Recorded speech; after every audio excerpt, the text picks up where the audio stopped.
Som-hi? Ok. Sí? Bona tarda. Sí? Sí?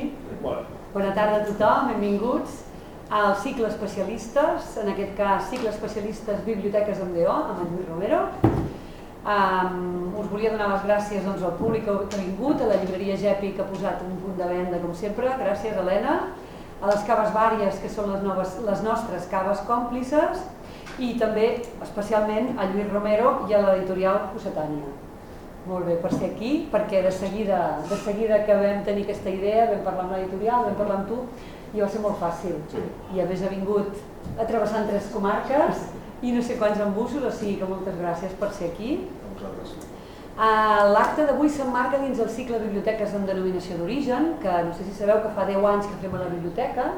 És un projecte que va iniciar la Generalitat de Catalunya i va convidar totes les biblioteques de les denominacions a que durant un mes maridéssim les lletres i els vins, que busquéssim vies de col·laboració entre cellers locals o del territori i la literatura i les arts. I nosaltres vam dir que sí de seguida i des d'això, des de fa 10 anys, des del 2013 que vam començar amb Giró.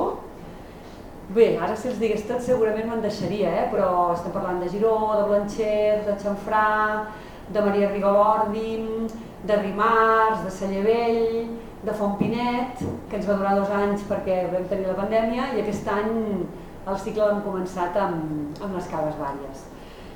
Aquest cicle el que fa, com us deia, durant tot el mes d'octubre fer activitats relacionades amb el vi, el cava i la literatura. I avui acabem amb el cicle, acabem amb tu.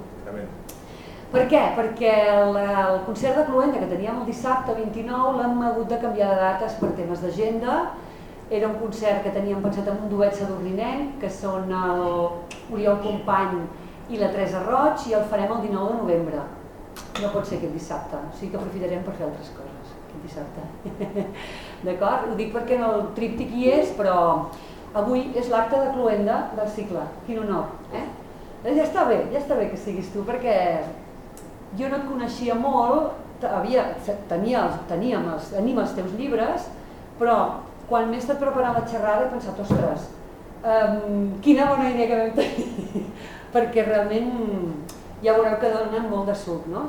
La tria de Lluís Romero va ser per això, perquè nosaltres, en el fons que tenim de la biblioteca, 663.2, ROM, teníem tota una prestatgeria de 5 llibres de ROM, i jo pensava, qui és ROM, no? Dic, hosti, Lluís Romero, editorial Cossetània, que xulo, això seria guai convidar aquesta persona perquè ens expliqués com fa aquesta tria dels grans vins a petits preus, i vaig pensar, no sé si podrem fer-ho, i sí, i realment ho he pogut aconseguir.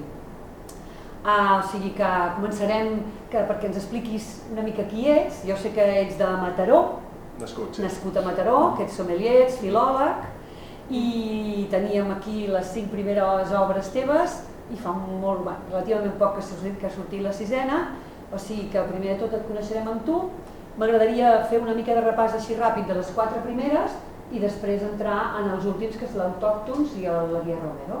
Correcte. Per tant, si vols saludar i explicar-nos qui ets. Primer, donar molt les gràcies als assistents. Sempre és un plaer venir a parlar de vi, i si sumem que parlo de vi i de llibres, el plaer ja és doble.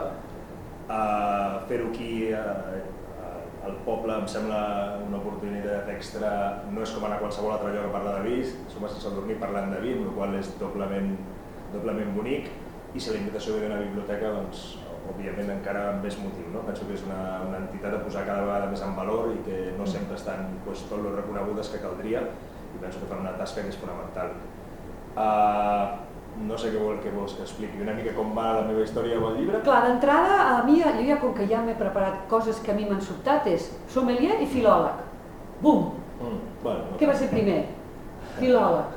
Sí, primer va ser filòleg i consumidor de vi esporàdic, de cap de setmana anar a buscar l'ampolla per acompanyar l'arròs. Filòleg enòfil? Enofilòleg? Sí. Va venir molt abans la passió per les lletres que la passió pel vi, d'aquí la filologia, i després hi vam sumar el vi a poc. Primer com a afeccionat esporàdiques, prenia una copa de tant en tant, i a poc, no sé, allò que et sorprenen coses, no? Que comences a percebre coses en el vi que no acabes d'entendre i que et fan encuriosir, i vas indagant. al punt que vaig acabar treballant en una botiga per un preu molt mòdic tots els meus caps de setmana per plaer, perquè volia saber més sobre vi. Vaig pensar al final la manera d'aprendre sobre vi serà estar a prop del vi, i me n'anava a Girona tots els caps de setmana a treballar en una botiga i tornava a les tantes jo sol a casa, només perquè em venia de gust estar envoltat de vi, parlar de vi, vendre vi, comunicar vi. I a partir d'aquí vaig fer la sommelleria a Girona amb el curs que organitza Josep Roca, i d'allà van anar sorgint coses i coses i coses, i llavors em va venir el flash aquell de ostres, m'agrada tant el vi, m'agraden tant les lletres, per què no miro de vincular-ho? Com es fa? Ni idea. Coses d'aquelles meves, em va donar per enviar un correu a 2 o 3 editorials a veure què passava, explicar-los una mica la meva idea, i Cossetània va trigar hores. La veritat és que vaig enviar un correu al vespre i a primera hora del matí m'estaven dient que els semblava genial la idea, que endavant i que tira amb el que vulguis, superoberts a tot, superfes el que et sembli. Ja no recordo quants anys fa, sé que fa 6 llibres, això sí. Sí, ara ja veuràs, aquí recordarem fàcil. Va començar com, ostres, que xulo, l'oportunitat aquesta de poder vincular 2 coses que m'apassionen, i el temps ha volgut que en siguin 1 en siguin 6, i la família ja no vol que en siguin més, perquè entre els nanos, que encara estic preadolescents, i la dona estan fregits, no volen saber res de vi, ni volen saber absolutament res més de res que tingui a veure amb una vinya, un raïm o un llibre meu, estic fregidíssims. Perquè tu ets nascut a Mataró i vius a... Jo visc al Montseny, entre Sant Celoni i Hostalric. I a Sant Sadurní has vingut moltes vegades? Sí, perquè m'agrada molt el vi, com et dic, i Sant Sadurní és un lloc que per vi l'has de visitar sí o sí moltes vegades, i sí, he vingut, no sé, hauré perdut el compte moltíssimes vegades. Moltíssimes vegades, que bé. Estaves parlant de l'editorial Cossetània, que va ser una de les portes que vas trucar i va ser la primera que va contestar. És una editorial de Valls, que té un catàleg generalista de moltíssims temes, però diríem que està sobretot especialitzada en excursionisme, en turisme, en cuina, també, no? O sigui que... i en cultura popular, en natura... Llavors vaig a buscar el primer. Grans vins a petits preus. Aquí el tenim. Aquest, el subtítol és 175 vins catalans per menys de 10 euros. El primer llibre, ja ens has dit com va començar una mica la història, és una tria de 175 vins, ja ho hem dit, i és llista de vins que t'agraden, no? I això, pel que ens expliques aquí al principi, perquè tu ets un molt bon divulgador, en totes les guies sempre hi ha una introducció que ens ho posa molt fàcil, la veritat. Això és molt d'agrair, no? I molt ben explicat i molt ben estructurat.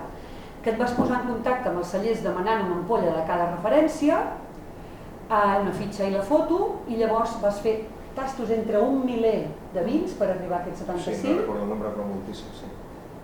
I aquí és com comences, no? Dius que vas tenir una gran resposta dels cellers. Alguns et van dir que no i d'altres no et van dir res? No tinc un record molt precís, però jo diria que la immensa majoria els va semblar fantàstic. I el que diu que no, què diu? És que jo dec ser molt afortunada en aquest sentit, però molt poqueta gent m'ha dit que no, perquè al final quan a un celler tu li proposes que l'únic que vols fer és parlar dels vins que ell fa i que els vols explicar i compartir-los amb el públic, i demanes una ampolla i no li cobres absolutament mai res a ningú, jo no cobrem mai un cèntim de cap celler, i l'únic que demanes és una ampolla per poder-lo tastar i opinar amb un cert criteri, perquè no pots parlar d'un producte si no l'has tastat i no el coneixes bé, no? Penso que és un negoci que és útil pels cellers, és útil per mi, és útil pel lector, no fem una feina que ens fem tots bé, no? I la idea va venir per la cosa aquella que em feia posar amb tot el carinyo, fem-ho planer, em feia posar molt mala llet anar a un restaurant i que la primera oferta, inclús estant a Catalunya, fos sovint Rioja o Ribera o Rueda o Ries Baixes, etc. Com si aquí no tinguessin vins, i sovint amb el discurs de que si era català és que era més car. I jo pensava, ostres, no coneixem prou bé què tenim aquí, perquè si volem gastar diners en vi català està clar que els podem gastar, i molt ben gastats a més, però si volem una cosa que a preu plaer sigui solvent, també penso que a Catalunya en tenim moltíssims. Doncs per què la cosa aquesta de voler anar a buscar vins fora sense conèixer bé què tenim aquí, no? Tenim una oferta superdiversa en totes les gammes de preus, amb infinitat d'estils, la idea era apropar una mica això, no? Perdem-li la por a beure vi català i bevem-lo com es bevia abans, no? Amb aciditat, i gairebé posem-lo a taula cada dia si es pot. I tornem a iniciar aquesta roda del vi com a aliment i d'una cosa que és part de la nostra cultura i de la nostra identitat, no? I que torni a ser el nostre dia a dia. I aquesta va ser una mica més la primera voluntat. Molt bé, en aquest cas no hi ha puntuació, ens consideres en les primeres guies, consideraves cruel el tema de la puntuació. I ho segueixo considerant. Sí, d'arriba hi arribarem. I, després ho explico, sí. Això de que no superen els 10 euros, d'on treus tu els preus? O sigui, jo si obro i veig l'efecte volador 2013 del celler Josep Grau a 8 euros, jo el que faig, surt el preu? Bàsicament és internet. És entrar a les 4, jo treballo per una web molt grossa a nivell estatal, que ven vins online arreu d'Europa, i el que faig és entrar a les 4 o 5 pàgines de referència, les que tenen més clients, i fer una mitjana dels preus i llestos. No és que hi hagi uns preus estàndards com hi ha amb els llibres, per exemple. A vegades els cellers em diuen una cosa, sovint els cellers em diuen no, és que jo aquest vi al mercat recomanem que estigui a 10 euros, ja, però després busques i no està en lloc a 10 euros, no? Un lloc està a 9,40, l'altre està a 9,50, l'altre a 10,30 i al final el que fas és fer una mitjana i segur que anireu a una botiga i aquí posarà 10,30 i el trobareu a 2,50 o a 10,15. Però és més menys un euro, per dir d'alguna manera, la franja, no? Sí, com a molt. Val, a veure.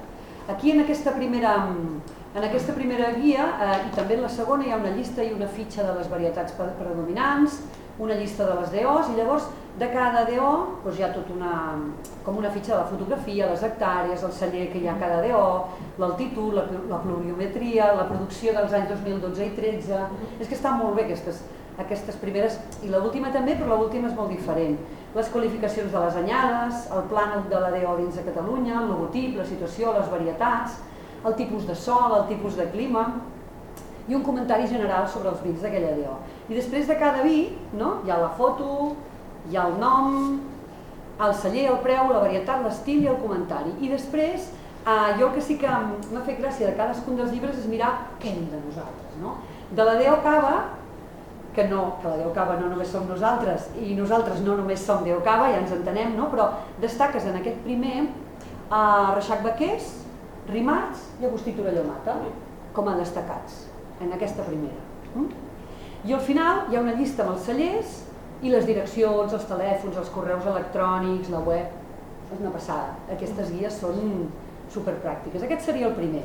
El primer va sortir al mes de novembre.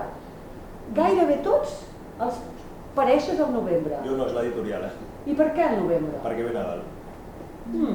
Com un bon regal. Tothom ha de comprar vi, tothom vol regal pel tió i... Hi ha un que no és al novembre, no sé quin és, però tota la resta són tots al novembre. Perquè tu quan trigues en fer... Bueno, clar, depèn, perquè aquí hi haurà pandèmia entremig i coses d'aquestes, però... Alguns un any, alguns 2 anys... Perquè clar, hi ha com una... Hi ha ben bé un cada any, pràcticament. Aquí la qüestió és molt dur dir-ho així, però és una mica això. Aquí el que hem fet és un llibre que a l'editorial li semblava molt útil i un llibre que a mi em semblava personalment molt interessant. Llavors, no vol dir que aquest estil no m'interessi, però m'interessa més quan puc parlar de com treballa la gent, de quin és el projecte que hi ha darrere cada celler, de qui fa el vi, de com el fa, de per què el fa així. M'interessa més parlar d'això que no tant centrar-me en un producte i dir quan val, en quin raïm s'està fent. També, però penso que això és potser per un públic més ampli, que és el que buscava l'editorial, perquè al final han de fer el seu negoci, té sentit, no? I entre cadascun el tracte era tu fes un llibre que puguem vendre amb molts i el següent fes el que vulguis. I el tercer en tornes a fer un que venguem molt i aquest era una mica el negoci, no? El tracte. Doncs darrere de la guia, tal com tu dius, aquí devia venir un llibre que tu devies tenir moltes ganes de fer. És el Vins secrets de Catalunya, viatge als cellers de 30 elaboradors apassionats. Llavors aquí una tirallonga de subtítol enorme que diu els petits viticultors catalans, i està molt xula la portada, m'agrada molt, la coberta m'agrada molt, amb els taps. És un format més gran, un paper de més qualitat, és una altra cosa, és també com una declaració d'intencions, les fotografies estan supercuidades, també parit al novembre, parit no, dona la llum al novembre, un any més tard que el primer, aquest és del 2016, una introducció molt planera, també escrita en primera persona. Clar, ens dius que molt difícil no passar dels 30 cellers, perquè clar, tu quan els comences a conèixer sobre el terreny, cellers petits, mitjans, ecològics, biodinàmics, deies que el 2018 era un bon moment pel vi català, no sé si ara també ho és, no? I després també parlaves de la revolució de les bombolles, que encara estem molt revolucionats, i amb la paraula bombolles encara més. Aquest mes d'octubre estem aprenent moltes coses del sector. I, clar, no té res a veure, hi ha com una petita frase de cada celler, no? El nom del celler, la història de la família, això està superbé, la descripció de les vinyes, la descripció del celler, i llavors hi ha una fitxa supergran de cadascun d'aquests 30 vins secrets de Catalunya, no? A veure, què m'he posat jo aquí amb els apunts? Que els més propers que tenim de la nostra zona eren Esteve Gibert de Cal Panxa, de Subirats. El vins secrets més proper era una família que coneixem molt aquí a Sant Sadurní. És xulo aquest, aquí vas quedar...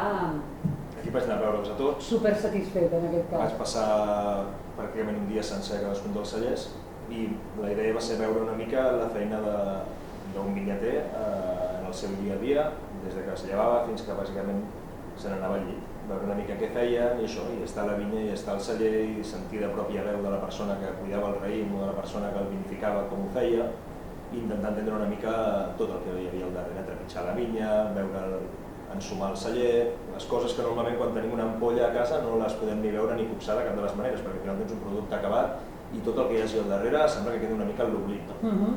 I sovint, especialment quan la gent és petita i és molt curosa i posa molta passió, ostres, penso que és molt gros aconseguir que d'un raïm trobis una cosa que pugui emocionar dins d'una ampolla. I ho desvinculem.